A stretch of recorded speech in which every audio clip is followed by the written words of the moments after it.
Hello and welcome back to the channel. And if you are new here, hello, thank you so much for joining us, for clicking on this video.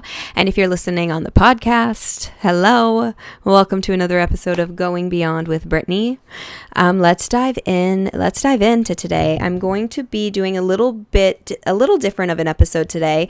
I thought, you know what, let's just give you guys exactly what you want. So I posted on my Instagram story and I asked you to drop your questions, either personal or life advice questions. So let's get into it. Let me know what you think of today's episode. Let me know if you want me to do more videos styled like this, depending on how you enjoy today's episode.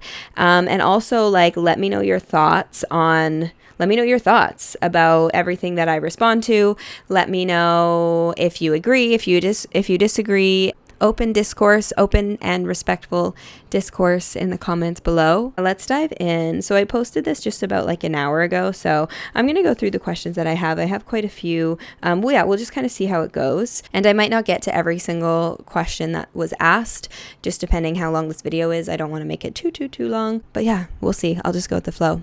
Okay, any thoughts on fairies and or nature spirits? So I definitely do believe in fairies, dragons, nature spirits, absolutely. I think a lot of these things are more so of a vibration to tap into, a frequency to tap into, as opposed to how they're depicted, if that makes sense. I think that as humans, there's a lot that our mind is unable to comprehend, which is okay. It's not supposed to.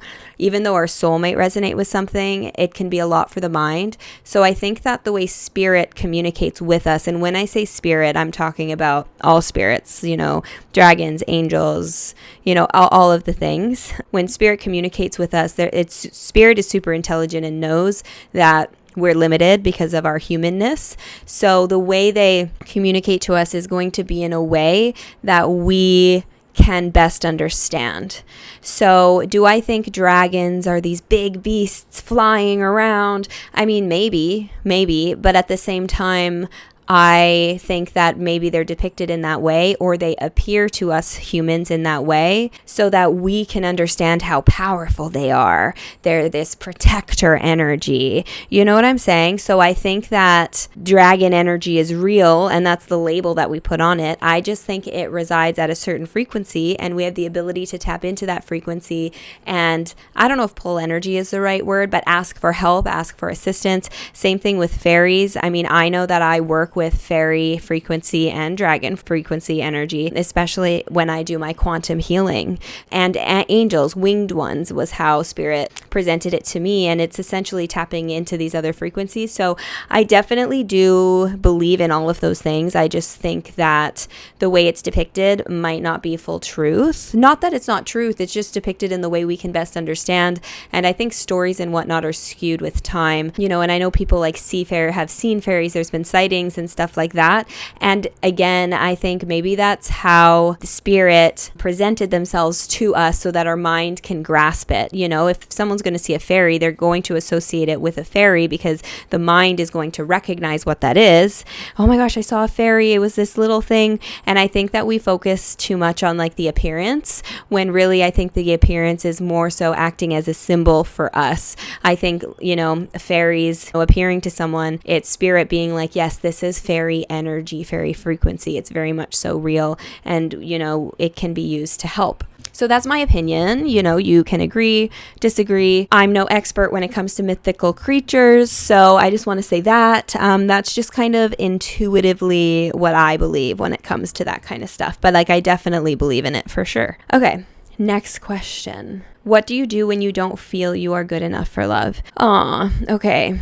First, I want to say that a lot of people don't fully understand their worth. So you're not alone in this. I know it's something I struggled with for a while at a subconscious level. At a subconscious level, I didn't know my worth, and, I would attract in people that didn't see my worth. And I know this is why people sometimes also self-sabotage, and, not knowing your worth or not thinking you're deserving of love can manifest in different ways for different people, and it could even be subconscious. So essentially, regardless of this is conscious or unconscious, the only thing that will change this for you is learning how to love yourself and actually learning how to love yourself and how to heal. It's embarking on the self-love and healing journey, because when you start to heal, you're going to start understanding your worth more. When you love yourself, as within, so without, you can't attract love until you truly love yourself. I shouldn't say you can't attract love until you love yourself. That's not true. I shouldn't say that. But as within, so without, the more you love yourself, the deeper you love yourself, the deeper of love you will attract in. For me, for example, in the past, I attracted partners that didn't see my worth. So I got cheated on, I was never chosen, this and that. And subconsciously, it's because I didn't know my worth. So I would date these people, and I only had 3, I guess, significant relationships. No, 2 significant. I'm like, 2. I had 3 official boyfriends, 2 significant, like, long-term relationships. Yeah, 1 I barely even count because it was so short-lived, but that's a side note. But essentially, I was in love with them, absolutely, and I believed they loved me, but we loved each other based on what we knew love was at that time. So don't focus on love. You know what I'm saying? Don't focus on receiving that love externally. Start loving yourself, and that's going to be a process because we haven't been taught how to love ourselves. We haven't been taught. We have been taught to seek love externally, and that is forever going to leave you with a gaping hole. It's forever going to leave you missing something, because by seeking that love externally, you can't put that much pressure on something outside of yourself, because eventually it's not going to be able to give you what you need. You know what I'm saying? So it's too much pressure to put on someone else or something else. It's really important that you're able to fill that too. And when you're able to fill that within yourself, the piece of not feeling good enough won't be anymore, because when you heal and love yourself, with time, you will start to feel worthy of love. That's what happens when you heal. So definitely, like, healing and self-love would be the key to changing how you feel about, not being worthy of love. Let me know if you want me to do a video on that specifically. I could definitely do a video. I feel like that's a whole video topic. So let me know in the comments below if you'd be interested in that. Next question. How do you get over someone I still have so much love for even after 6 years? So know that you can always have love for a person, and we have been made to believe that love is scarce, but love is limitless. Love is limitless, and you can always love them. It doesn't mean you'll always be in love with them, but you can always have love for, somebody that had clearly a significant role in your life. There's nothing wrong with that, especially, maybe being with someone for 6 years. That's like a long time. That's a long time to grow together with someone, and know that you could always look back at those memories as positive, but know, like, oh my God, I'm so grateful that I got to spend these 6 years with you. Our souls clearly have a deep soul connection. Clearly, we're connected from past lives, and we love each other so much that we chose to be together for this amount of time so that we can learn whatever it is we decided we need to learn. So I chose you and you chose me to learn these really, really hard lessons so that we can then move forward with our lives as a better person and apply those lessons to maybe the next love or who you are supposed to be with for forever.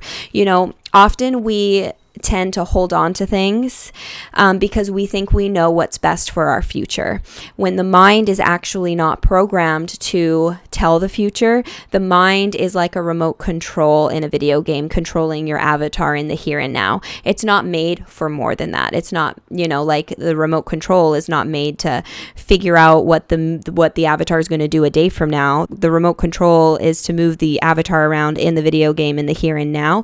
So we give too much power to our mind, and because something might feel so good in the moment, it's easy to attach and fantasize about what could have been. So I would also try to let go of any fantasies that you had about what the future between the two of you would have looked like, because that adds a whole extra layer of making it hard to move forward from someone, is when often we're holding on to what could have been or the potential of what it could have been. And essentially it's making it even harder for us to let go when we hold on to that. So it's reminding yourself that the mind doesn't know what's best. The soul knows what's best, and it's trusting that the soul will lead you to your most fulfilling path.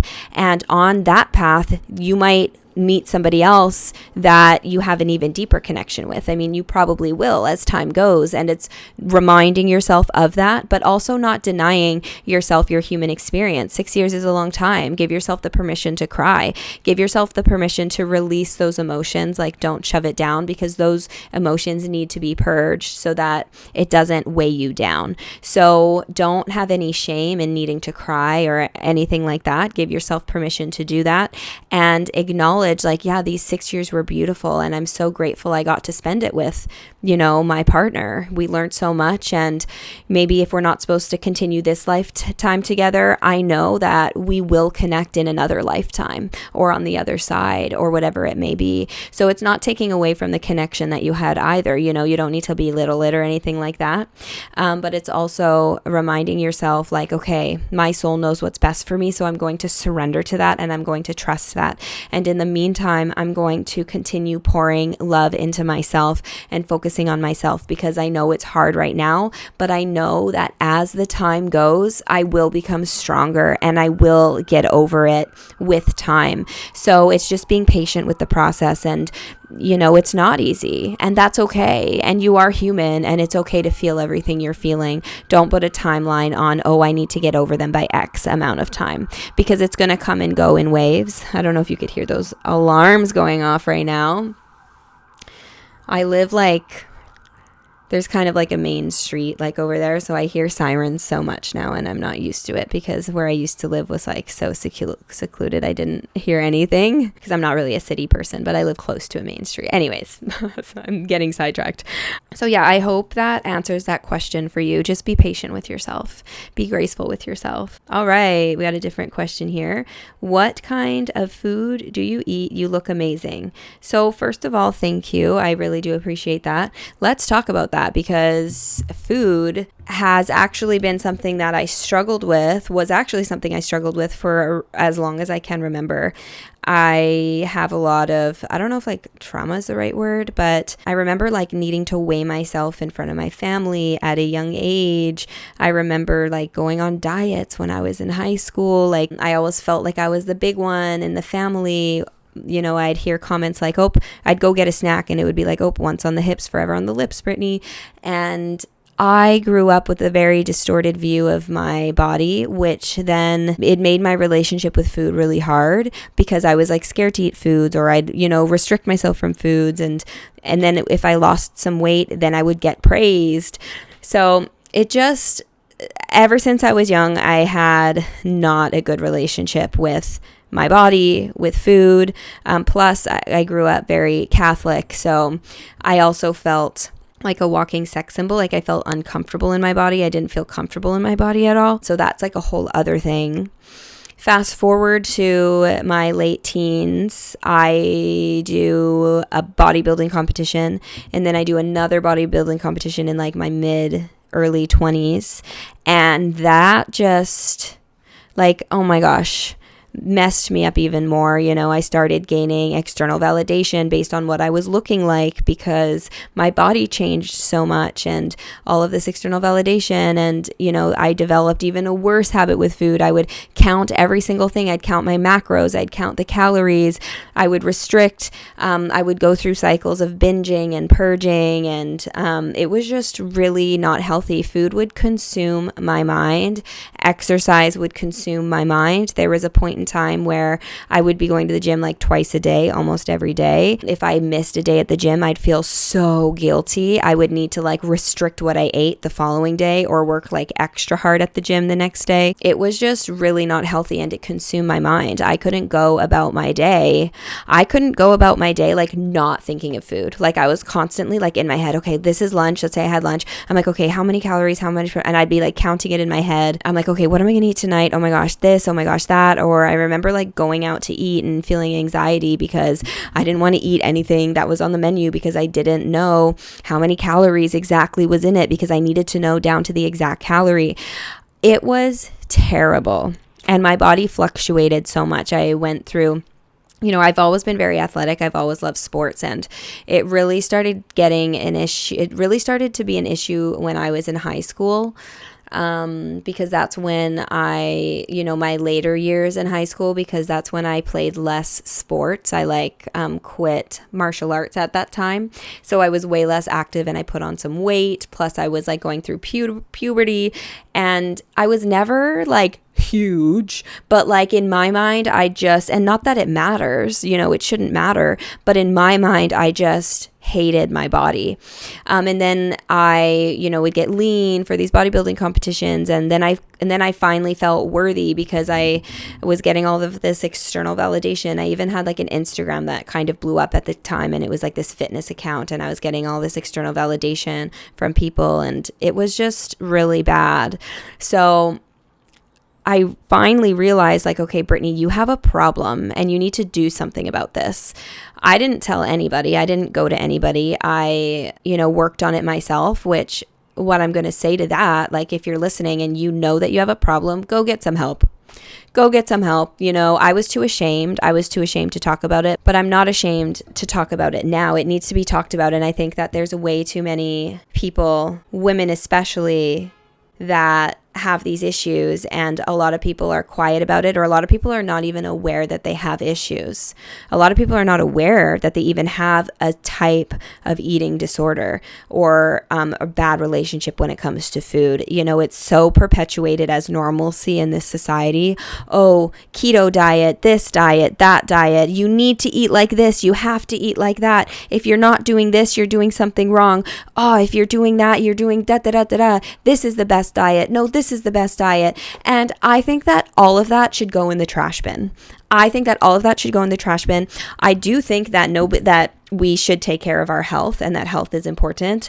I am a bit of, I don't want to say a health nut, but it was really unhealthy. And then as I changed to really work on myself and to heal my relationship with my body and food, I really saw the importance of health overall, as opposed to being obsessed about it just to look good. There's a difference there. If you're into health because you just want to look good, I would question that. I would sit with that, because that's only when I felt good about myself, was when I looked good. That's when I was worthy. And that was really unhealthy. I'd gain a bit of weight and I'd feel like shit. I'd look at myself and I was like, oh, you're this, you're that. How could you have let yourself do this? And my relationship with myself was not good. So I think all of these diets and shit should go in the trash can. I think people need to learn how to eat healthy. There's so much crap in this world, McDonald's, this, that, and it's just garbage junk, honestly. Not that you can't ever enjoy yourself, but we have a health crisis in this world. People don't know how to take care of themselves. I love health and fitness. I think it's really important. I even got my personal training certification. It's not something I do actively, but I love overall health and fitness. And as I've worked to really heal my relationship, I stopped counting. I don't do anything specifically. I listen to my body. I listen to my body and what my body craves and desires, and I give myself what I crave and desire. With that said, this isn't saying, oh, I'm craving McDonald's, I'm craving this, I'm craving that. I eat healthy food. I eat foods from the earth, and I enjoy treats too. And I don't I love bagels, for example. Some people are like, you can't eat bagels. I'm like, no, hell, I'm gonna eat my bagels every morning. Bagel with cream cheese sometimes, or a bagel with avocado, smoked salmon, some eggs. And I don't have bagels every morning. I'm just saying I eat healthy. I would say 80, 100, 85, 100. Or 100, sorry, 80, 20. 80, 20, 85, 15 is kind of like 80 to 85 I eat healthy, and then 20, 15, is room for whatever the heck I want. I'm not afraid to put, sauces on things now or whatever, but overall I just eat healthy. And I think that we are all different. Every body is different. Every human is different. Every culture is different. People live in different parts of the world with different temperatures, different climates. So I think that the food foods that are best going to suit you is dependent on where you live, the climate you live in. It's going to be dependent on like your culture and genes and how that was passed down. Do you know what I'm saying? It's going to be dependent on your family. It's going to be dependent on you yourself, how active you are, how, you know what I'm saying? So it's like we put ourselves in boxes. Oh, this is the best way. This is the best way. It's like, okay, well, maybe that's the best way for you. And that's fucking amazing. You know, it doesn't mean it's going to be the best way for me. So essentially, what helped me finally regulate my body weight and keep it at the same weight, not that like, I mean, it's normal to fluctuate. I want to say that, but I would go from like 115 to like 140 pounds, like, and I'm only 5 foot nothing. So like, that's a big, like, you know, that's a big difference to be going up and down all the time. Now I just sit at, I mean, weight doesn't even matter. So I'm not even going to like say how much I weigh now because it doesn't matter. Oh my gosh, there's someone honking so loud. But I just sit at a normal, I don't want to even say normal, just like normal for me. I just sit at like the same base weight, give or take a few pounds. I mean, I barely even weigh myself. If I weigh myself now, it's just out of curiosity. But I just eat when I'm hungry. And I eat healthy foods. I do a sort of movement every day or almost every day.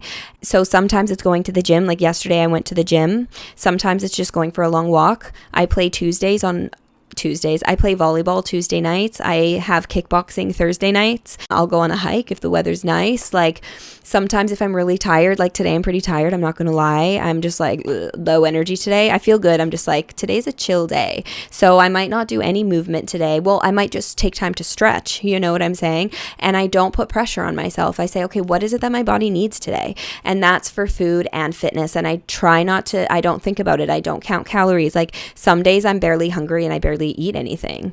Other days I'm freaking ravenous and I let myself eat a lot if I need to eat more that day. And I don't judge myself for it. You know, I used to judge myself so much and be so restrictive. And I truly think the key is to listen to your body, to eat healthy overall, whatever that might look like for you, to allow yourself to indulge at times because we are human and we are supposed to enjoy the finer things. And if that's like a brownie, let yourself enjoy a brownie or whatever it is, you know, as long as you're not eating brownies every day for breakfast, lunch, and dinner. Like I think that might be an issue that I'm sure is not good for you, but you get the point. So for me, like I just move every day depending on how I feel, my energy levels, and I eat consciously every day and I listen to when I'm full, to when you know what I'm saying. So I don't really do anything special, and I think that's the key, is to not really think about it. And don't get me wrong, it took me a really long time to get there.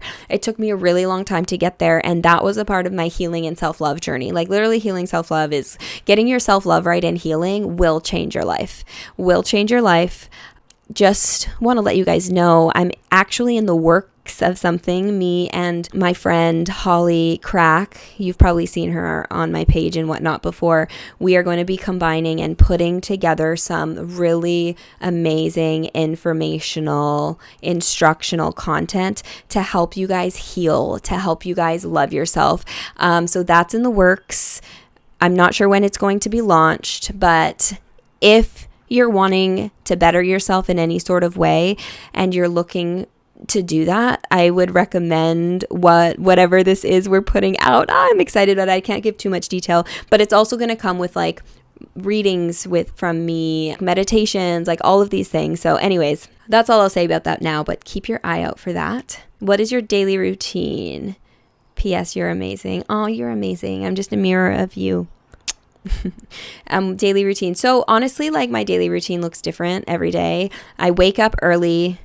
I wake up at about 6 a.m., give or take, like 5:30 to 6:30. I wake up naturally. If I go to bed late, because normally I like to go to bed by 10 o'clock latest, 10, 11, 12, 1, 2, 3, 4, 5. So I get about a solid 7 to 8 hours of sleep every night, sometimes 9 if I go to bed earlier. And sometimes sleep is one of my number one priorities. So like girl needs 7 to 9 hours of sleep a night.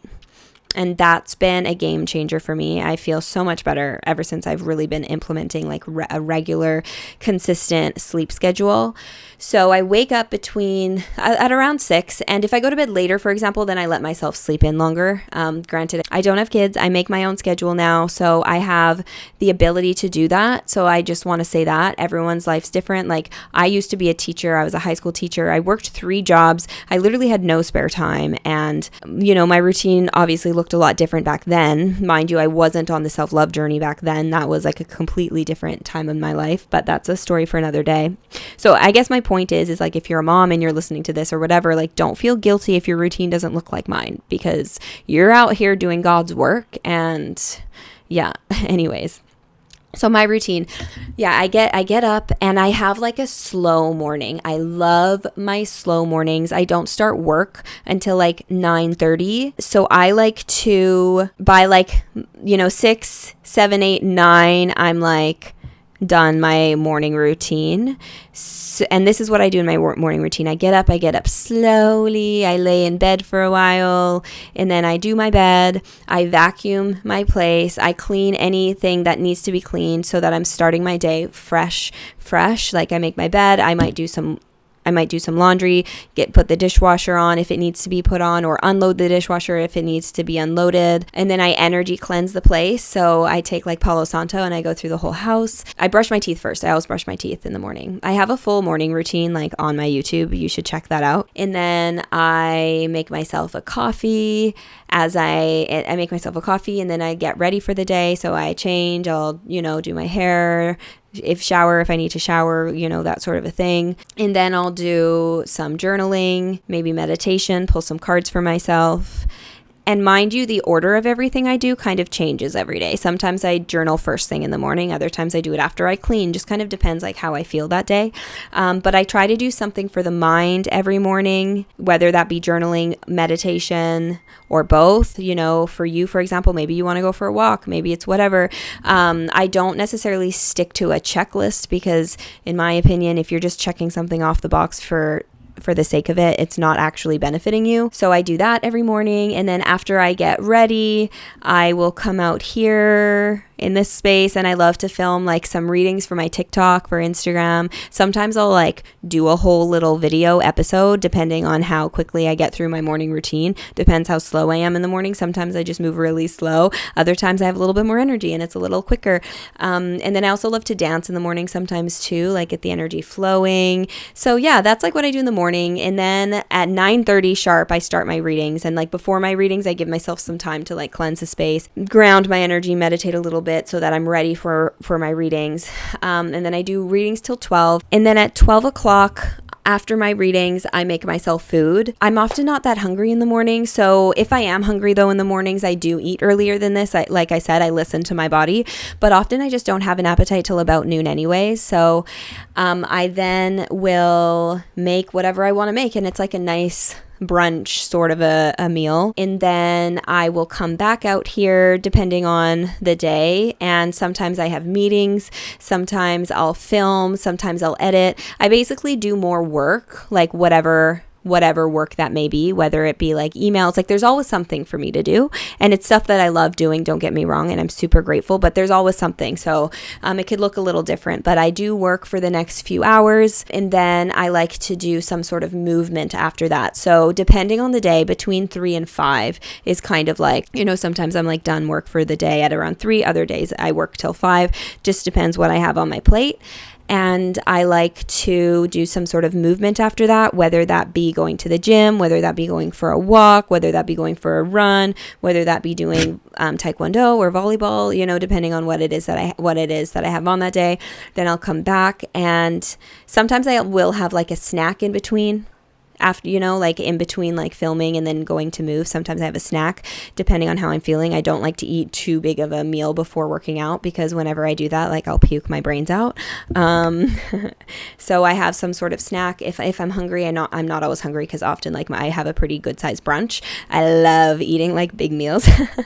And then I come back from my movement, I shower, I will, depending if I'm hungry right away or not. If I'm hungry right away, I'll make myself dinner. If I'm not, I'll just kind of chill out for a bit. But depending on whatever that order is, I do what I do, make dinner or chill. And then I just like chill. I like to listen to music. I love to hang out here, just spend some time with me. So that's kind of like my daily routine. And don't get me wrong, like I make time for friends and family and seeing them in the evenings or whenever it may be. So that's my daily routine. And then I have my, going to bed at night, which is when I do like, taking off the face and washing my face, showering, all of that. And then I go to bed by 10 latest. Yeah, I should start reading more. I always say I should read more, and that's something I don't really do very often, not gonna lie. That's one thing I always say, I should read more, and I don't read. So any readers out there have tips? I feel like I want to start reading like more like a fiction, like something with like a story, something fun. Yeah, anyways. Okay, next question. I feel so deeply that something is going to happen and I get signs, but my 3D reality doesn't match. Okay, so I think that what I want to say is I totally understand. I've definitely been there, and it can be frustrating when you get these signs. And what I've learned is that it's really necessary to let go of expectation. Your wanting for this thing to come in is your ego. And it can be hard to let go of that wanting, especially when you're having those clear signs. Often Spirit will send us those signs because they want us to keep following the path. It's kind of like, I hate to say like dangling the carrot in front of your face, but sometimes without that, we would just give up because it would seem impossible. It would seem like it's not going to be worth it. Do you know what I'm saying? So they do these things and they send us these signs because it's exactly what we need to keep moving forward, but it's letting go of the when it's going to come in, how it's going to come in, because that's your ego thinking that this big thing is going to come in, is going to, change my life and this and that. And it's trust that Spirit is leading you on your most fulfilling path. Trust that. And if this big thing isn't happening how you think it is, it doesn't mean it's not going to happen, but it probably just means it's not going to happen in the way you think it's going to, in the way you think it's supposed to, or when you think it's supposed to. And it's also remembering that when you're following the signs and synchronicities and you're trusting your intuition, it's not, I don't want to say it's not so easy, but people often, it's like, it's not so easy. You don't get it so easy. And that's not a bad thing. Like Earth is not supposed to be easy. It's not supposed to be easy here. So to follow the signs and then all of a sudden see it reflect in your 3D reality so easily, it's not, everybody would be doing that. Do you know what I'm saying? And I don't want this to sound discouraging at all, because by following the signs, the path, by healing and trusting that, like, it'll change your life in the best possible way. But patience is a virtue. There's a reason why they say that in religions. Patience is a virtue. And there's a lot to learn within patience. So it's releasing that instant gratification. And we often think like waiting like a year is a long time. Like a year, even 2 years, even 5 years is a dot on the map. It's a dot on the map. So it's remembering that you're where you are for a reason, and the universe will never bring something into your life before you're ready for it. Because if they do bring this big thing into your life and you don't have the tools yet to handle it, you're going to fumble it, it's going to come crashing down. So they might be showing you like something big's coming in so that you feel it, because you're feeling into future energy and they want you to know it is going to be worth it. But it doesn't necessarily mean that big thing is going to come in right away. I hope that makes sense. So it's letting go of the expectation and really trying to be present and really trying to be grateful for what you have now, because gratitude is also very important. If you're constantly wanting something, remember that the universe doesn't care about what you want. It responds to the energy that you are projecting. And if you are projecting gratitude for what you already have, best believe the universe will send you more. But there's a difference between saying, oh yes, I'm grateful, and actually feeling and embodying the energy of, I was going to say gratitude, but not gratitude, of gratefulness, if that's even a word. I hope that makes sense. So know that you're not the only one. Like, that's very, very, very common. But for this big thing to come in, it's not something that's just going to come in. It's you vibrationally shifting your energy to match that. It's waiting for you, but you have to do the work to get there. And just seeing the signs and stuff is not, and just having a knowing that something's going to happen is not what's necessarily going to make it happen. It's not just going to be given to you on a silver spoon, for lack of a better word. And I mean that with love. And I just want to say I've been there, so I totally understand. And it took me a long time to actually embody the feeling of, okay, do you know what? Like, I have no expectation. If this big thing never happens, like, I'm actually okay with that. Like, I'm genuinely okay with this big thing not happening. So if you're still like wanting it, it's, you know, for it to happen, you actually kind of need to be in the vibration of not caring. And again, it goes back to the healing and self-love, because the more you love yourself, the more you are going to align with your highest timeline. And love is the highest frequency. So the more you love yourself, naturally your vibration is going to rise to the frequency of love, which will then align you with that path. And it's just trusting that the universe is doing everything for you, because they want you to win. They want you to win. So trust them, and don't get discouraged. How to intuitively analyze dreams. So don't think about it. I would just say, like, try not to think about it, because the mind often tries to make sense of what things are. And again, the mind is kind of, I don't want to say the mind is stupid, but the mind was created when this 3D body was created.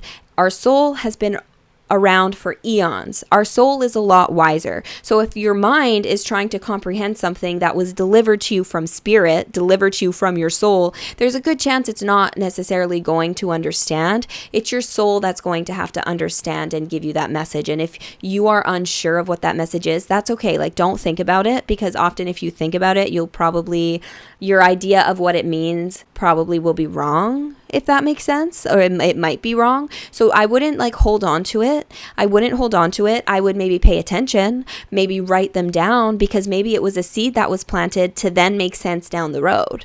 You know what I'm saying? And you'll just have an intuitive knowing of the deeper meaning of it. It won't be anything you need to think about. And sometimes that meaning might hit later. So don't think about it, note it, write it down, and then let it go. How long have you been doing this work? Have you been this way since childhood? So I used to see spirits as a kid. I've always been open. With that said, we're all spirit. We're all spirit first. Every single one of us has the ability to connect. It is our birthright. But like anything, it's like anything, like soccer, for example. Everyone can learn how to play soccer, but everyone will play to varying degrees depending on their natural ability, depending on their dedication to the sport. So for me, I've been very open since I was a kid, but I didn't understand it for a very long time because I was very, very religious. There was a lot of fear instilled in me, so I blocked it out for a really long time.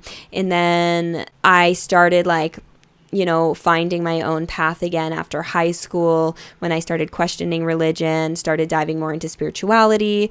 I got myself my own tarot cards and just kind of closeted witch, I guess, for a while. And I just did it for myself for a long time. And then I started doing readings for friends and stuff with time. I got dowsing rods, and I did it for friends and family, friends for a while in my 20s. And then in my later 20s, a medium reached out to me and said, hey, you should do some development. She saw in me what I didn't see in me. And then I got some development. I'm still in development courses. And, I realized oh my gosh, I realized that I've been doing this my whole life, but I didn't really know what I was doing. So I've been doing it my whole life, but seriously for the past 5 years, if that makes sense ish, it started out with just friends and stuff. I do readings for friends all the time. And I realized through development that I would channel for people all the time, who often giving advice to people that would just come to me. And I didn't know that I was channeling. But now that I know what I'm doing, I hope that makes sense. How do you walk hand in hand with fear? Ooh, I like that question. Acknowledge it. Sit with the root of the fear. Where is the root of this fear? For example, I remember when I had the opportunity to quit teaching to jump into this full time, that scared the shit out of me. That scared the shit out of me, but I realized that I was afraid because of societal conditioning, because of external pressure from society, friends, family. Everybody thought I was crazy. Nobody thought that I should quit teaching to jump into this at the time, especially because I didn't have the following that I have now. So it was really scary, and I sat with the root of it and realized that I was fearful because of beliefs that were not rooted in truth. And when I'm able to understand the fear more, it's easier to take that risk. Also, the more I trust myself, the easier it is to walk hand in hand with fear. And the more I trust my intuition and spirit, the easier it is to walk hand in hand with fear. So it's acknowledging the fear and knowing that the fear is simply there to protect you, and that's okay, but it's not letting it hold you back. So get to know it, understand it, and trust your intuition over anything. But in order to do that, it takes time to build that relationship with your intuition, with yourself, with spirit. So be patient in the process. What advice do you have for teachers looking to leave the profession and enter healing art? So I think this is going to be my last question. I might film a second video and answer more because I have so many more. Oh my gosh, I have so many more that I didn't get to. So I might do one more video, but I'm going to leave it with this question. So I was a teacher, as I mentioned, and I was a teacher for about 5 years. I taught everything from kindergarten to grade 12, but I taught primarily in high school. And the year where, oh my God, I remember I was teaching grade 6, 7, and that was the hardest teaching experience of my life. That was really a tough one. It was like during COVID. It was just awful. And I remember waking up like crying before going to work every day. Like I was miserable. Plus everything in the world was shut down. So I was just at an all-time low. Things were just not good. And that's when I really realized, like, shit, I cannot do this for the rest of my life. Like, I do not want to be a teacher. I cannot. Absolutely not. No. But I didn't know how the hell to get out of it. I just knew I wasn't supposed to be there anymore, and it was very uncomfortable. So I asked for help. I said, help me. I don't want to be here, and I don't know what I want to do, because at the time, even though like I did this for fun, like readings and stuff, well, I did it for friends and family at the time, but like I didn't do this for the public other than just posting on TikTok. I didn't think that this was within the realm of possibilities at all. So I didn't know what I wanted to do. So I said, help me. And I started turning inward, and I started working on self-love. I started implementing more habits. I started, starting to fix, really like focusing on like health and fitness and fixing my relationship with food and fitness and all of that. Like I really started pouring more energy into me while asking for help. At the same time, I started looking for something outside of myself. I actually got myself enrolled in a master's program for counseling because I thought, I can be a counselor. Then I could start my own practice and I could incorporate readings in my sessions with people because I know some counselors do that. And the reason I was logically thinking of that route, logically looking for something outside of me, was because it made sense. It was a good job still, I'd still be able to do what I love. I'd still, be making good money. I'd have a pension, blah, blah, blah, blah. And I did that, but I also poured into myself and I also pursued my passion. And at that time, I was really diving into this spiritual stuff. And I started posting like dowsing rod videos on TikTok. Like this is about when it started. Sorry, my battery died there. I'm back. So back to what I was saying. I would post this on my TikTok, my readings, dowsing rod videos, just because I genuinely loved it. I had zero expectation of building a following. Like when I say zero, I say zero. It was not what I expected. I simply did it because I loved it. I had no clue that it would then provide me with an opportunity to quit my job and jump into this full time. So that happened 2 years later, or a year and a half later after asking for help. So a year and a half later. And at that point, I was in the master's program for counseling. I was already in school. I started that venture. And 2 years later, I was like, oh my God, I had a big breakup. It made me reevaluate my whole life. And I was like, oh my God, this is an opportunity that the universe gave to me. It's up to me to take the risk and take the inspired action on this to then pursue this other venture. So it wasn't me looking for it outside of me. It wasn't, okay, I want to get into the healing arts, so that means I'm going to post on TikTok, then this is going to happen, then this is going to happen, then this is going to happen. It simply started by me pursuing my passion in the way I pursued my passion, and the universe provided an opportunity. And when that presented itself, I dropped out of school as well, and I quit teaching to dive into this because I listened and trusted my intuition. So I guess my advice would be is if you're into the healing work, do it because it brings you joy. Take inspired action on whatever it is simply because you want to, not with the expectation of, okay, I want to quit teaching in order to do this. Because once you put expectation on something, you're actually putting resistance on your path. Because remember, the soul knows the path. The mind is trying to think of, okay, how can I do this? How can I make it happen? The mind was not designed for that.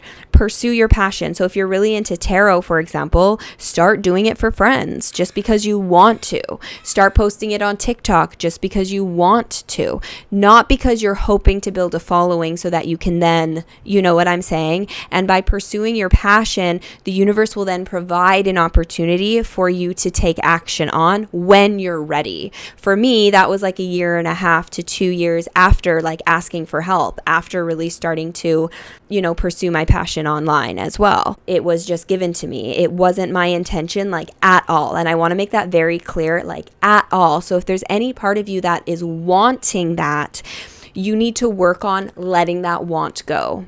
And it goes back to self-love and healing. Like, again, focusing on yourself, pursuing your passions, and trusting that that will then take you to an opportunity. But it's also not pushing for it to happen right away. You're feeling uncomfortable right now for a reason. I felt really uncomfortable teaching for a few years until I was able to quit.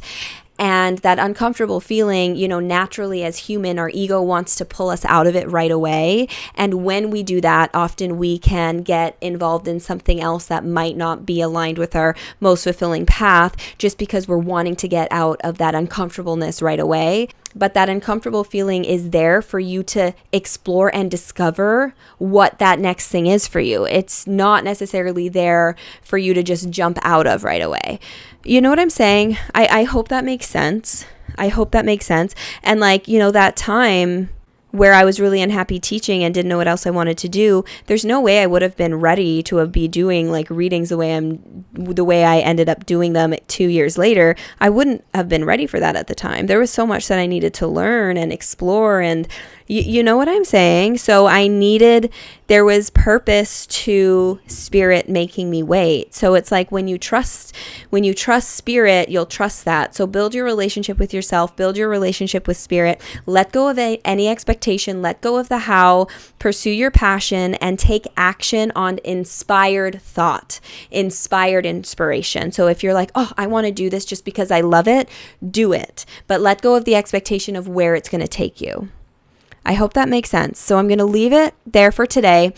I'm thinking of doing a whole series like this, doing this more regularly, kind of like Brit Talk segment, TED Talk, Brit Talk. I think I kind of like mentioned that in like an episode a few weeks ago. Brit Talk, advice from Brittany, life advice from Brittany. And I'll just like leave it open. For questions, and I think I might do this more regularly, but I think I might make the videos a little shorter so that I could really like dive into, the answers. Well, I dove into the answers this time around, but it's kind of a long, I don't know. Let me know what you think of the length. I'm thinking of doing maybe like more of these, but like half-an-hour videos, so like 2 to 3 questions per video. I just had that thought. Let me know what you think. Life advice with Brit Talk. Let me know what you think. And I could post this on like the podcast too. Sending you guys so much love. And until next time, bye. This is me, I'm so royal. And you all wanna be round. Yeah, you all wanna be round. Round a champion.